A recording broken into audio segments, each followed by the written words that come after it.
Welcome back to the latest episode in our League of Ireland Life Stories series, and I'm delighted today to be joined by a Longford Town legend. That's, of course, Sean Prunty. Sean, how's life? Yeah, everything is going well. Thanks, Kieran. Enjoying that the league is back up and running. Good, decent start for Longford Town. But overall, it's just great to have the football back. I think everyone has missed it. And on a Friday night or Saturday night, it's just good to see the match reports coming through and see how teams are doing. Yeah, it's great to hear that you're keeping an eye on the town, because often when you do kind of interview club legends and you ask them about how things are going at the moment, they've taken their eye off the ball a bit for one reason or another. So it's great to see you're still tuned in with Longford. Yeah, no, look, I think my mum and dad are obviously still living down there, and my career has been was successful because of Longford Town. We had a good cup run. From when I first began, I think 2001-2002 season, when Stephen Kenny was manager. And then obviously up to the year 2007, where Cork had beaten us in the final out in the RDS. So yeah, like it was for me. It's I still have a lot of friends down there, but it was great to meet the club and the people surrounding areas, not just Longford, but like at Westmeath, who would come to watch us play. I always had a good relationship with them. So yeah, I still keep an eye out to make sure that they see how they're getting on anyway. I'm just trying to count back in my head how many cup finals you played with Longford. I think it was six. Six, I think there was six. There was six cup finals. Bowls beat us in the first one, and then we were lucky enough to play to do the retain the FAI Cup. Then when we beat Pats and then beat Waterford the year after, but we obviously Pats had beaten us in the League Cup final in 2003, I think it was, and then we ended up winning the 2004 League Cup final against Bows out in Flancare Park. So I'll always call it Flancare Park. And then obviously Cork beat us then in the 2007 FAI Cup final. So yeah, we obviously didn't win them all, but it was great to have great to win the ones that we did, that we can look back on and still chat to supporters like yourself about the days that have gone by, because they were really good days for me and for the club as well. Yeah, of course, you're the only man with that record, so it's a very proud stat to hold indeed. But look, as ever, let's go back to the very start of your career. You were with Middlesbrough. How did it come that you were picked up by Middlesbrough? So I was a trainer playing up in with Belvedere Boys up in Dublin, and they had a really strong underage team, and they still do. So there was a lot of players that have come through the Belvo setup and that had gone across the water. And lucky enough for me, I had got to play with some great underage players, and I got the opportunity to go across the water on trial initially to Middlesbrough. So I think I went on trial maybe on three occasions, and then got a phone call then one night, and it was a scout to say, look, we want to sort of sign you. It was my dad that took the phone call, and that's how it began. I remember it as clear as day, really. It was great, obviously great excitement. It was something that I always wanted to do. I've been over to Middlesbrough on three occasions, as I said, and fantastic club, fantastic people within the club as well. That really looked out for this. I suppose that the players, especially coming across from Ireland, they understood like what homesickness and how it may affect us. So yeah, it was 2.5 years, I think, thereabouts of Middlesbrough. Unfortunately, look, I had quite a few injuries there. The body wasn't prepared for the level of training that you would have to endure. The training that I was doing at over here in Ireland didn't set me up for what was ahead of me, but I had fantastic learnings and fantastic experience over there with Middlesbrough. What age did you say you were when you went over? I think I just turned 17. Yeah. So yeah, I just turned 17. I had been on trial at QPR as well, I think twice, and I felt I'd done really well. And we played a friendly game. We played Bristol City or Bristol Rovers, and I think we beat them something like 6-1, and I think it set up 4 goals. So I was like, right, this is great. Went in after, like, expecting to be told, yeah, we'll be bringing you on board, and literally just got told, no, you're not getting in, and that was it. I was like, obviously heartbroken. I was I think I was 15 or 16 at the time when that happened. And you look, you feel the world is ending there. But, you know, I look back at it now and you just sort of, you know, it's an additional learning experience that you just take on board and you move on. Yeah, no, the reason I asked you about your age going over, because it's interesting to hear you say that maybe your body wasn't set up for the real intense training load that you took on board when you went across to Middlesbrough. And the story you've just told us about QPR for a 15, 16-year-old lad, like, as you said, that can be the end of the world. And we do see a lot of young players, that happens to them when they go over on trials and they come back and they just totally fall out of love with the game. And it's probably something that's not talked about enough, really, because there's so many young players that go across, so few make it. So yeah, probably more needs to be done to look after the ones that come home like that. Yeah, like it is. And back then, like when I came back, obviously my family, I have a very strong support network in terms of family. So I got, like, my mom and dad were saying, look, just get the head down, you know, you'll get another opportunity. And I did by going to Middlesbrough. But, you know, you as a young kid, you don't realize sort of these learnings that you pick up along the way. And, you know, being, you know, a dad now to three boys, you know, I'm going to have to be that sort of giving them, you know, that advice if anything goes wrong for them. So, like, my experience as a footballer and being, I suppose, rejected with QPR and then obviously with Middlesbrough, you know, devastating at the time as it was. I look back now and I learned so much from both of them. That I'm able to sort of carry on to what I'm currently doing. Yeah, and of course, if that was in the current times, maybe you would have come home and you could have gone on trial with someone like a Longford Town under-19s, and that opens up a whole new range of possibilities. So it's great for young players now to have that option to stay here in Ireland.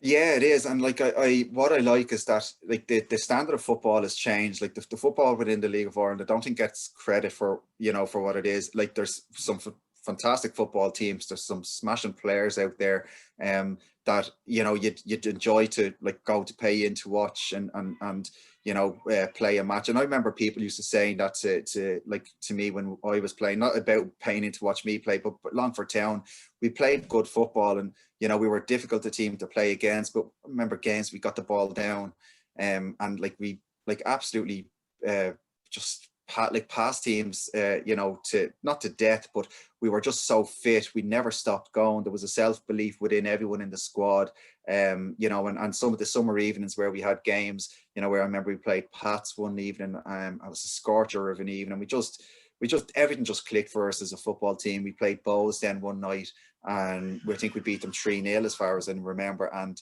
I think that the Bows fans got really upset with Gareth Farley, who was manager at the time. But we were just on a roll of playing. We knew our jobs as footballers. We knew exactly what to do, and we knew our strengths, and we just went from there. Yeah, and of course, before you signed for Longford, eventually you came home from Middlesbrough and ended up at Shamrock Rovers. And as a young player, that must have been great, because you're coming home off a bit of a downer, you know, no longer playing in England, but you're coming home to sign for one of the biggest clubs in the country. But for whatever reason, it just didn't really take off for you at Rovers. Yeah, I'll actually look. I've never really spoke about that, and it's like, it was fantastic because the coach at Shamrock Rovers was previously my coach at Belvo, and I actually had no interest in playing football when I came back from the UK. I'd literally, you know, I didn't see, you know, I had no love for it or anything like that. So he had asked me to come out and play with him, with sort of underage, and Damien Richardson was manager at the time. So I went out and I just played, like, really good. They had a fantastic first team squad, and they had a really strong underage squad as well. Like Shane Robinson would have been there. There were some other smashing footballers as well, but they, like, it didn't happen. For me, I remember going out and playing. I think it was in a squad for they played Limerick in a League Cup. And I just went out, and it turns out that my paperwork hadn't gone through, and I was like, I didn't sign anything. So so that was, I suppose, that was the league back then. But I just I walked away from it again. Again, it wasn't for me. I really enjoyed the Shamrock Rovers because they were training out in Donnybrook at the time, but they had a fantastic squad. They had a great manager in Damien Richardson, but they had great young players coming through as well. As I mentioned, like Shane Robinson would be, I suppose, one of the main ones. He was coming from Waterford, obviously, but it just wasn't to be. You know, it just wasn't to be, unfortunately. And then you got the opportunity through Stephen Kenny to come to Longford Town, where he just at one point wouldn't take no for an answer. Yeah, tell us more about that, because as you've just said, no interest in playing football anymore. You wanted to pack it in, and then Stephen Kenny gives you a buzz. Yeah, so I was working in a sports shop on Grafton Street, Champion Sports, and he had been phoning actually the store, and I just says, look, I've no interest in playing. Didn't want to get involved with football at all, and looking back now, it would have been a waste, because I obviously something that I obviously enjoyed doing. But then I think he had made a phone call, and I think he pretended to be my dad. So when I went down, he was on the other end of the phone just to say, look, don't hang up the phone. Would you have a chat with us? And would you meet us? And we just want to see how everything, if you'd be come back or playing for a period of time.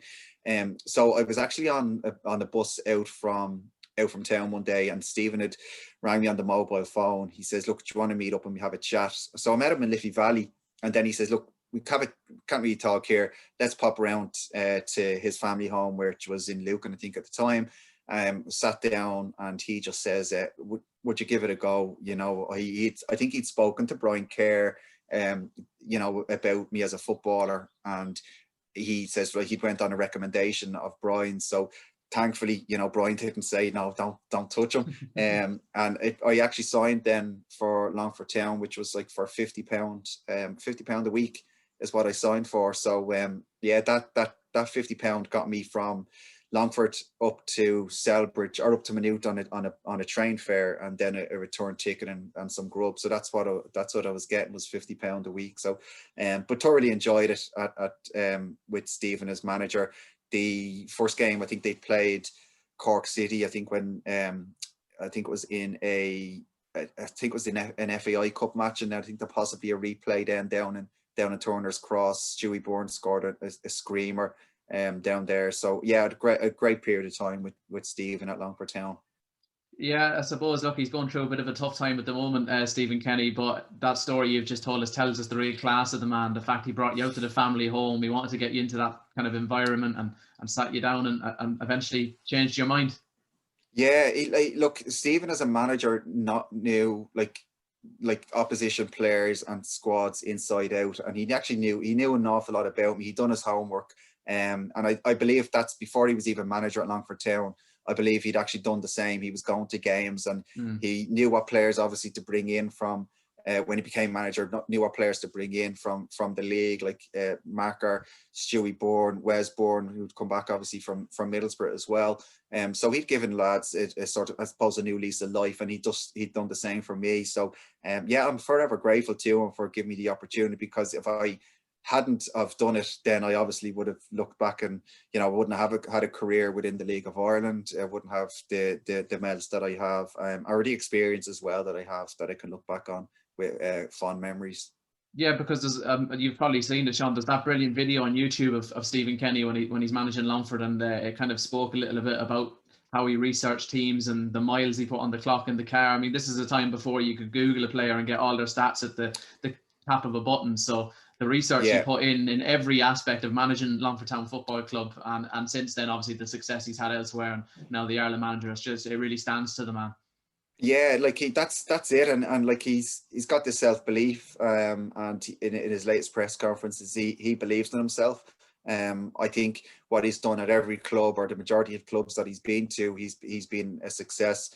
He's a particular way of playing, and it's just going to take time. Like Irish football, it probably hasn't been invested in well enough over the last, I don't know, number of years. So we're seeing the results of that now. But at saying that, like when you look at the teams that were within the league and the players within it as well, if they're given an opportunity, it's going to take a bit of time. But like some of these guys are still young lads, like you can't be too critical of them. Whereas look, football is very popular, but things like this take time. It's not going to change overnight. And look, you've already touched on some of the great players that arrived at Longford Town at the same time as you, and that's always the era the fans look back on and always talk about as the glory days. Now, hopefully there's more glory days to come, and it's great to see Longford back in the Premier Division and doing so well. But tell us about some of the players that really, I suppose, made an impression. I know yourself and Alan Kirby still have a great friendship off the pitch to this very day. So tell us a little bit about some of the real characters in that Longford changing room down the years. Yeah, so like from when I first came in, there was like real good good guys like Paul McNally, Wes Bourne, you'd got Stewie Bourne, you'd Paul Peart, you'd Vinnie Peart, Stephen O'Brien, Alan Murphy. Like I could go on and on. Like Keith O'Connor, Eric Smith, Jesus, like Shay Zeller, Enda Kenny as well, who obviously lives just out the road. But like they're really good guys, but good. Like I suppose we're there to, like, if there was anything wrong or anything like that, you could always kind of lean on them. And then obviously things changed. We had when we went through a successful period, then like you had lads like Garts, you had Barry Fergs and Paizo, Alan Kirby, who I say would be definitely my best mate. And then like you've got Desi Baker, who to this day, like Desi was one of the characters of the changing room, and him and Dino Fitzgerald, when they got together, they were good fun, and you just got on with them. They were able to change the mood of a dressing room by just sort of having a crack of a joke or anything like that. And with Desi, Desi had a fantastic career with Shells, and obviously he was over at Manchester United, but just having someone like that who was funny, but you knew that if he was on his day, he was, like I said this last night on Twitter, like he was unplayable. He was just, him and Dave Mooney at a period of time were just lethal as a strike force. Moons was trying things that you wouldn't even think about, and they were coming off. And even when he moved on to Cork City as well, I remember, I think he scored a hat-trick up in Derry City. Yeah. And they're I think the Cork were maybe 2 or 3 down or something, 2 down. But he just was phenomenal, and he obviously got his move to the UK. But the lads that we had, the years that we done the back-to-back, the FAI Cups, were just really, really good lads. Vinnie Peart, Dino, Dara Sheridan as well. So there was Sean Dillon, like with a really, really good, strong squad. Shane Barrett, who, Shane, when he first came back, was just, I remember he's playing with, I think it was the under-21s, and he was tearing it up in the under-21s, and then moved up, sort of, he was playing, obviously, with Longford Town, the first team, and unfortunately, injuries just went against him, but, even with him, he was just, there was great guys, really strong characters, great ability, and lads who you trust when you go out onto the pitch. You may not have all got on with the lads, you wouldn't possibly obviously see eye to eye with absolutely every single one of them, but once you go out onto the pitch that they were there just for one thing, and it was to try and win, and that was it. And like a lot of those players you name, they went on to have even greater careers again after they left Longford, because we know what happened kind of towards the end of 07 with Longford Town, and we'll chat about that in a few minutes. But Sean Dillon, Graham Gartland, they both went on to have brilliant careers in Scotland. Alan Kirby went on to win major titles with Sligo. Dave Mooney had a brilliant career in England. I actually thought he was fierce and lucky not to get Irish recognition at some stage along the line.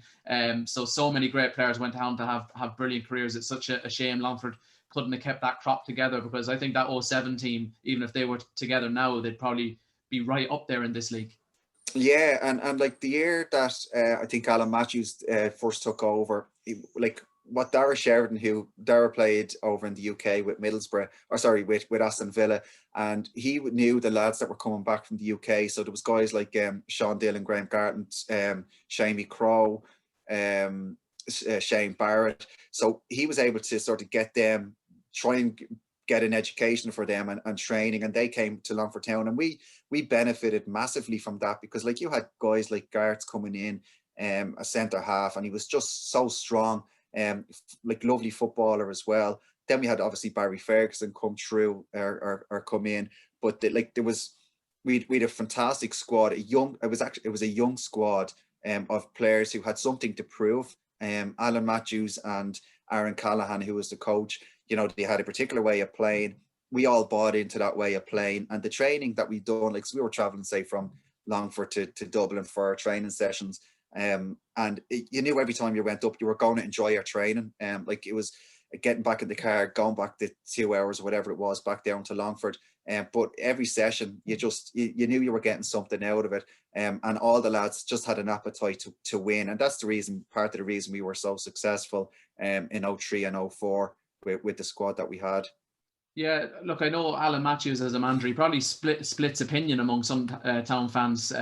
He's still the most successful manager in the club's history at the end of the day, and I'll always have massive respect for him, even from a personal point of view. I was starting out with the media team at the club a few years back during his second stint, and he was always very good with his time. And even if I bump into him now at games elsewhere, he always has time to say hello and have a chat. So I'll always have huge respect for him. But there are some Town fans that question, did he have a bit of luck along the way? I think every manager has a bit of luck, but tell us about his training style, because you mentioned there it wasn't always maybe the most tactical or in-depth kind of training sessions. There was an element of fun to it as well. As you're saying, players traveling a couple of hours, you have to have that, or players would lose interest very quickly. Yeah, like Aaron and Alan, like they just bounced off each other. Aaron would set up like the training sessions, and they were enjoyable. It was all football. Like that was the good thing. You could go out and you could play 10-minute games. It was all football. You'd be running, but it was all football. And they just knew what changes to make. And you do have to have an element of luck. But like when Alan first took over at Longford Town, like me and him didn't get on, straight away. And we're still good. We're good friends now. But without Alan, Longford wouldn't have had the medals. Longford wouldn't be as successful as they were. I definitely wouldn't have the medals if I'd been as stubborn and just said to Alan, like, F off this, I'm not coming back. I wouldn't have the medals. And I spoke to Alan probably about a year ago now, and to this day, like, I'd still thank him for, like, you're the reason I have medals there, and Aaron, and obviously the players as well. But they just made training enjoyable. So whether it was we're out in Rathcoole or whether it was Westmanstown, it was just brilliant. And I remember one evening, there was a beautiful summer's evening, and Stephen Cluxton, the goalie, came up to train because Gary Mathews was involved with Dublin GAA, I think it was. So Stephen Cluxton came up to train with us, and it was for him, it was great to see him because he's obviously a fantastic goalkeeper. But Desi was just pinging goals in left, right, and centre. Like it was just ridiculous. Like it was totally different to obviously what Stephen Cluxton was possibly used to. We were playing these it was short games where you're just getting the ball, you're trying to turn and you're shooting. I remember there was like 6 or 7 goals going in straight away, one after the other. But it was just something different. But it was great camaraderie with all the players. Everyone there, everyone didn't get on with each other. Don't get me wrong. Like there was times where there was like lads, Alan Murphy and Alan Kirby were fucking nearly choking each other out in the changing rooms at one point in time, up in Drogheda, blaming each other over the goal. And it was like, looking back now, it is quite funny. Like I remember we played Shamrock Rovers up in Santry, and Stephen O'Brien like went through me for a shortcut for something that I absolutely definitely didn't do. But it was those type of things that you come in, everyone has it in the changing rooms, you go at it, and then that's the end of it, and we just had a really good training ethos. We had a really good mentality as a team, but the training sessions were fantastic. As I was playing as a winger, I think at the time, all I wanted to do was whip the ball in, and the training sessions were set up for me to do that. And then as it moved on, we had Trevor Crowley, who came in and worked alongside Alan Mathews, and Trevor was probably the best coach that I've ever had, and that's including anyone in England. He's just phenomenal. His attention to detail was fantastic. I could go up and train, say to Trevor, I'm trying to work on a certain area of my game. I go up and we spend maybe half an hour to 40 minutes before training doing speed stuff or agility stuff. So, if I knew I was coming up against a quick winger, like say Roy O'Donovan, for example, or whether it be Bobby Ryan, each of them are different as players, but you understood what their strengths were, and you just had to be on your game for that. So Trevor was great because he brought something different. It was a new training, I suppose not technique, but he built out his training sessions, and everyone just thoroughly enjoyed it. So and I think that was the year we probably ended up getting to the FAI Cup final against Cork City. Yeah, and look, that's where we'll go next with the conversation, because unfortunately it was a very sad end for Alan Mathews and that group of players, and a dark time really in Longford's history. As we know, there was massive financial troubles at the club. Ultimately, the club were relegated very unfairly, as we all know, Yeah, with the points deduction and all the drama that happened on the final day of the season. And I suppose that's where we'll start the discussion, because as you'll remember, there was that cheer that went up against Derry City. I think it was Waterford and Shamrock Rovers were playing elsewhere. Longford needed Shamrock Rovers to win. News filtered through from somewhere, we'll never know to this day where it came from, that Rovers had scored. The whole stand was celebrating, and then there was kind of a few minutes of silence. This is again the time before Twitter or Live Score or any of yeah. those. And I just remember at the full-time whistle, the whistle going, all the players coming over to Alan Matthews, and I remember you definitively in my mind. You kind of look. I just knew by looking at you that you had got the news that no, Rovers hadn't scored. So Yeah, it was. talk us through that and what the emotions were like. Yeah, so I suppose leading into that game, we'd obviously had the points deduction, and we were probably about 13 points behind at one period of time. I remember we got beaten at home, and I'd done an interview with somebody, I can't remember, and they were like, well, do you think you'll get out of it? And I was just like, we're 13 points behind. You know, I was definitely saying we're not getting out of it. We went on a run, and we just were playing. It was probably one of the most enjoyable periods of time where I actually played football. And I was playing centre half that period of time. I was playing sort of left winger. There was various different positions because there was injuries kind of happening every now and then, but to other team members. But we went out and played Derry. I think Moon scored a hat trick, or we were winning 3-0 or 3-1 or something like that. And I remember the roar going up. And I was like, Jesus Christ, we've got out of this. You know, we've actually done, you know, got out of something. Yeah, got out of the impossible. And then I remember Alan Matthews just kind of looking at me and going, no, it's not that, it didn't happen. Like the results gone against us. And that was it. And it was really difficult to take because there was a good group of players there. You know, we had put in some fantastic performances over the previous number of months. We had a guy actually come in, Enda McNulty. I think he played with Down actually, and he had done some work with us and say, all right, okay, these are your goals over the next couple of weeks.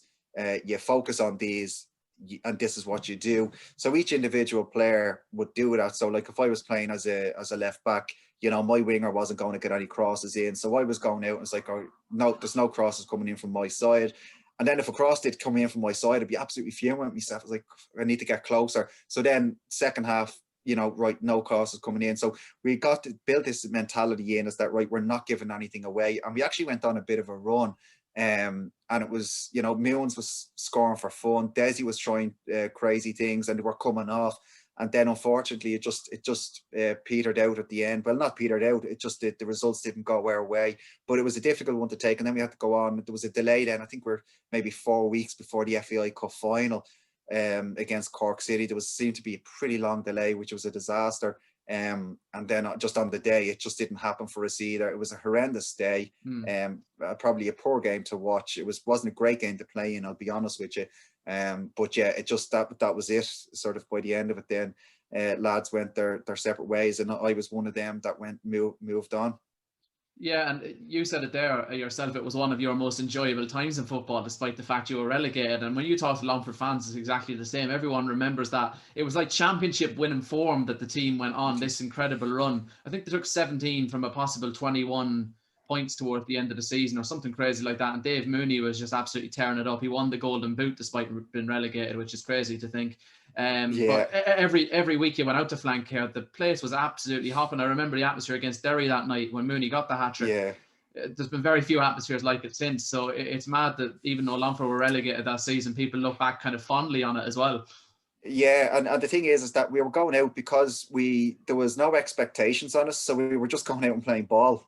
So we were trying things that we probably wouldn't have tried if we weren't in the position we were in. But we'd nothing to lose. You know, we had the points deduction.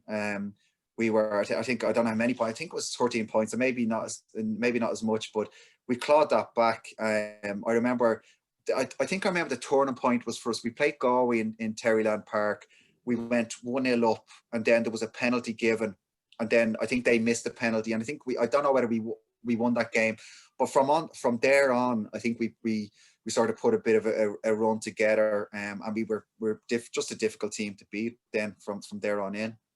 So as you said, then the cup final was your last game in a Longford Town shirt, and you got a crack at full-time football with Drogheda United, but unfortunately that's where your career came to an end very prematurely due to a previously unknown heart condition. So again, personally, you had that kick in the gut as a young man, 15 years of age. QPR told you, no, sorry, you're not good enough, and then you get this crack at full-time football with Drogheda. You're a more mature man at this stage. I can't remember, maybe you were 27, 28.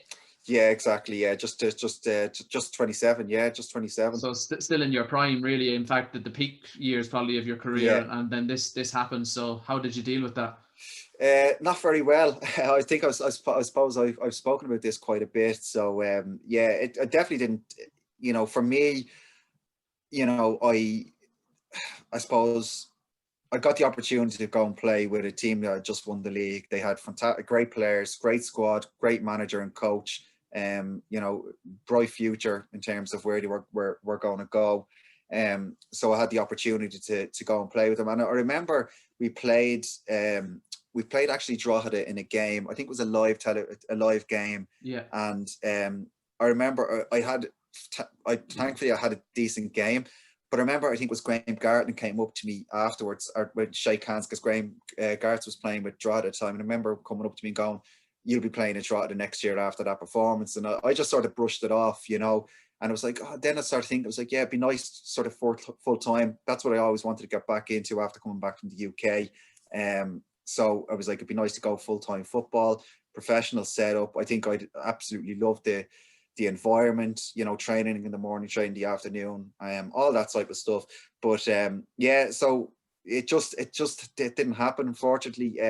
I'd been away to I was away in America and came back and got we all to get heart scans done, and it was Dr. Alan Bourne who had done like that. Sort of got us in, got us do the echograms or whatever. Sorry to cut across you, Sean, but that wouldn't have been a done thing at the time either, would it? Was that the first time you'd ever had that in your career? Yeah. Oh yeah, it was, because I think, and in fairness to Alan Bourne, he made sure that clubs that I think that were going into the Champions League, which Drogheda were, the players had to get screened. So it was down to him for the whole screening process. And with that, then all the players that gone in from Drogheda, we met out in Slane, in Clane actually, and they were coming out and saying, got the thumbs up, there's nothing wrong with me. And then I came out and I was like, your man had never said anything to me. So I was like, oh, it's strange. Now all the boys have to come out and got the thumbs up, or I'm after being like told nothing. So I didn't kind of pay a huge amount of attention to it. And then it was only probably a couple of weeks later then I was going out training, and the Dr. Alan Bourne had rang me just to say, yeah, look, would you go into the cardiologist the next day? He just wants to check something out. And I was like, yeah, no problem. So that was it. Went down the next day, and the cardiologist at the time had just said, yeah, it basically, he just says, look, what's your career outside of football? And I told him I hadn't got, like, it was football. I'd no education. I'd left school at 16 years of age. And he just says, look, your career is over. He says, you won't play football again. And it was just like, I was sitting in this chair, and it felt like the chair was swallowed me up. And I just couldn't, I just couldn't believe it. Then I had to, I remember I rang Alan Kirby. He was in college at the time out in DCU, because he was playing with Pats, and then I think he was playing with Pats. Yeah, he was, and then went on to he was sort of training in the morning, going on to DCU to study in the afternoon. And he came out with a lecture, and I'd said it to him, you know, about it. So I think it dragged on for a couple of months then, and then the sort of the definitive answer was just to retire. But it was very difficult, you know, to take. I went away then with Drogheda. Before I got the news to definitely retire, I went away to Drogheda. We were training over in Spain, and got a phone call then from a doctor to say, literally, you need to come home because you're on the verge of having a sort of going into cardiac arrest. And it was Albert Bourne, actually, who was the physio at Longford Town for a period of time. He was at Drogheda, and I remember the two of us broke down crying. the two of us broke down crying. I'm laughing about it now. But yeah, it was in the change, or in the bedroom, just to sort of go, right, that's it, home. So I was on a plane home then that evening. So it was pretty much all up in the air about what was going to happen. But yeah, unfortunately, the decision was made just to retire, and I had to go with what the doctor advised. And I didn't want to put my mum and dad through the stress that I was already after putting them through, and for the next probably year thereabouts, I probably put them through fucking more stress as well, and worry. But yeah, look, it's just one of those things, Kieran. You have to. It takes a while to adapt to it. It's not easy. Definitely not easy. But the support structure that I had around me was thankfully very good. But I was very angry as an individual back then. I didn't know where my career was going to go. And in fairness, Dara Sheridan was great. Dara got me to a sports psychologist in DCU. And I remember one of the days going up there, and she was asking me how I was. And with that, then I says, I'm on the verge of literally just tearing this office apart, just with pure anger. And I think she actually had to leave the room and just leave me in there, not to rip the place asunder, but just to sort of calm down, for me to calm down. But it was just I had so many emotions going through my mind that I didn't know how to deal with it. I didn't know how to get out of the situation I was in. People who were saying to me, look, I'll be okay. I remember my dad saying to me, he says, oh, look at you, you'll be grand, don't be worrying about it. And I fucking just lost the plot altogether. I was like, it's my career. I says, that's my career gone.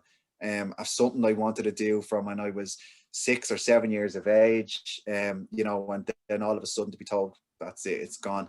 So it took a huge amount of adjustment to get around that. But luckily, as I said, good support structure. At Lone IT got me there. Gordon Brett, who was, to this day, I'm always thankful to him for picking up the phone and reaching out to me and say, look, I'll come down to college and try and get yourself an education and see where you go from there.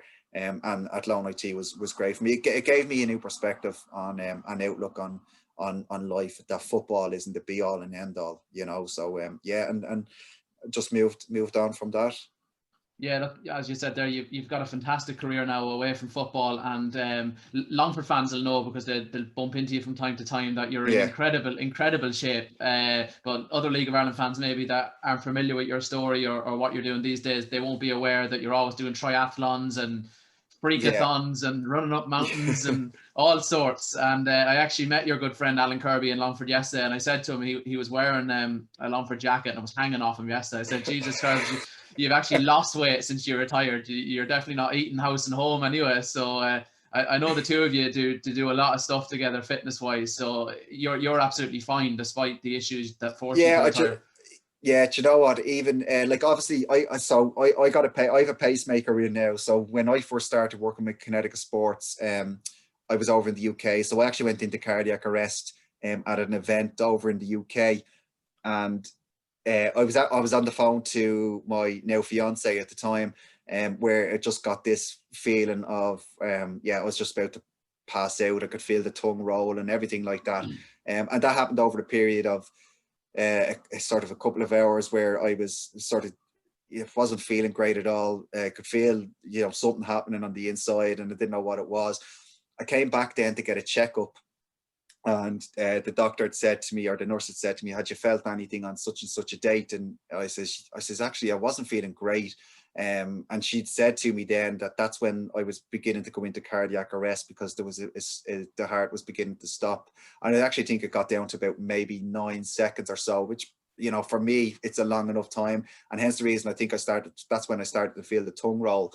But if I couldn't train, I wouldn't be sort of as I suppose bubbly as I am. And I'm an outgoing person, and I like to interact with people. But if I was to have that taken away from me, I'd be a totally different individual altogether. Having the pacemaker in offers some security for myself or my family and all that sort of stuff. But exercise and staying healthy, I'd rather do that and have a healthy mind, as opposed to not being healthy and not having a healthy mind. So for me, there's you know, it has to be sort of train, be active, do events with Kerbs, Gary Caston, or whatever it might be. And look, you know, just challenge yourself. You know, look, I could be gone, you know, tomorrow, but at the same time, at least I'll have gone and done some stuff that I've enjoyed doing, and will continue to do so. I've been back to the doctor and he's told me to just maybe take up golf, and I'm like, oh, not gonna happen. It's not gonna happen. You know, it's definitely not gonna happen. I'm not that individual. I enjoy being active. I enjoy being fit. So I'll continue to do so until until something drastic happens. Sean, look, your story is absolutely amazing, and I like the fact that you've mentioned it as well. Like, especially in these lockdown times and people struggling, kind of your fitness, your mental health and your physical health, they go hand in hand, really. If you're active, yeah, you know, it's great. It's beneficial both ways. Yeah, Jesus, yeah. Like, you know, I can't wait to get back until restrictions are lifted and I can get back up the mountains again, because I just have that, if I have that freedom and I'm up there, I can think clearly. But if I didn't have exercise, you know, I'd be, as I said to you, I'd be a totally different person. And mental health is like, there's going to be so many people affected because of lockdown and what's going on and the restrictions and everything like that. I'm living in Dublin now, so I'm lucky that I've got various parks in and around my locality. But for people that are living, you know, in, say, in rural Longford, for example, and they can't travel 5 kilometers outside their area, like, that's really difficult. Because I'd find if I was living in Longford now and I couldn't go outside that zone, I would struggle. And for me, exercise has always been a way to relieve stress. I never sort of went down the sort of, was never taking drugs or drinking or anything like that. I never turned to it when I had to retire from football. And it was always to stay fit. So even when I was told I couldn't play anymore, I was going down to the local GAP pitch in Ballinlee, and they were kind enough to give me a key to go in and use the gym. So I was doing spinning, going out and doing sprints along the pitch, because I assumed that the doctors had made a mistake. But yeah, like, exercise is so important for a healthy mind and just to think clearly, you know. And it's yeah, like, when we come out of this lockdown, which I just can't wait for that to happen, like many other people. You know, there's a lot of people like that will be affected with what they've had to go through over the last year, and it's really, really sad, you know, that it's happened to happen. But you know, hopefully there'll be support structures put in place for people that are really struggling through this period of time. Yeah, and of course, people don't have to go running down the sides of mountains like you do. That is certainly not for me. The gym is not for me. I've done enough eating for yourself and carbs since you have retired and put on a bit of weight. But look, I just like a 5K walk every day, listen to a podcast, and that clears my mind, especially when you're working from home and you're cooped up in the house all day. It's an important message that we need to get out there. Yeah, no, it is. Like, and whether it's your walk or whether it's like listen to a podcast, just to clear the head, it's as important. Some people, like, you know, for me, I like to do the exercise. I have the kids to obviously, you know, to keep me active as well, which is great. And you know, you just have to, I suppose, yeah, you have to find what works for you. And you know, for me, it's definitely sort of staying as active as possible. You know, the 3 kids will definitely keep me active. And as I get older, I want to be active with them. I don't want to not be able to run around and chase them and stuff like that. So yeah, I do it for them as well. Have you got boys and girls, or what's the setup? Three boys. So Evan's 7 next month. Keane is 5, and then Keen is 4, and Oisin is nearly 2.